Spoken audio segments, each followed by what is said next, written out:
to cross flood on a motorcycle.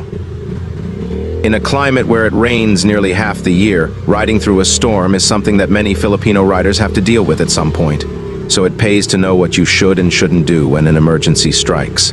That said, there are several things you can do to ensure you and your bike come out of a flash flood in one piece.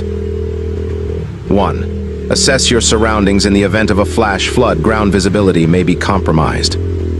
This temporary obstruction makes it especially dangerous for bikes traversing flooded streets. Whether you have a Honda or a Ducati, as long as you're exposed to the elements, you probably aren't safe.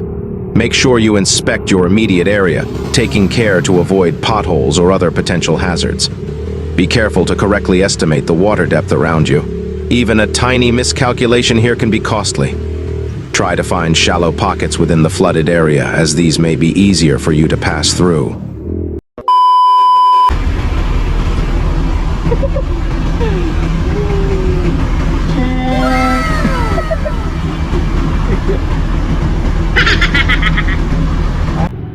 Two, ride slowly. You can't fight a storm with speed.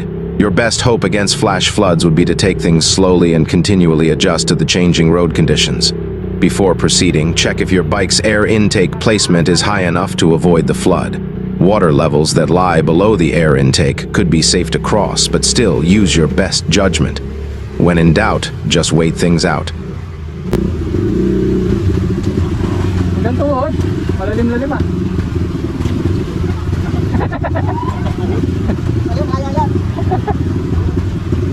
Three, don't stop in flood once you take the plunge and start crossing the flood. Stay in a lower gear and maintain your speed going in one direction. Your objective is to get from point A to point B safely.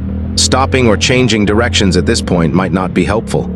For automatic scooters like the Yamaha AMAX 155, remember to keep a steady hand on the throttle and loosen your grip to slow down instead of hitting the brakes abruptly. For manual transmission motorcycles, be ready to pull the clutch lever at any time in case the need arises. These techniques should help you cross the flood without incident. 4. Exit smoothly as you're moving along and out of the flood. You can slowly start picking up speed. If you get to this point, the worst may be over, but you still have to complete the task and get to safety. Everything should be good by now, but remember your motorcycle was still submerged in water. The bike will need to dry off before it's completely safe to use. You should check if your brakes and transmission are functioning properly. If all is well, then it looks like you've successfully crossed flood on a motorcycle. 5. What if I lose control of the motorcycle? If you lose control of your bike at any point during the above procedures, make sure you turn off the engine before allowing the bike to fall in the water. This simple step can save your bike's engine from major water damage.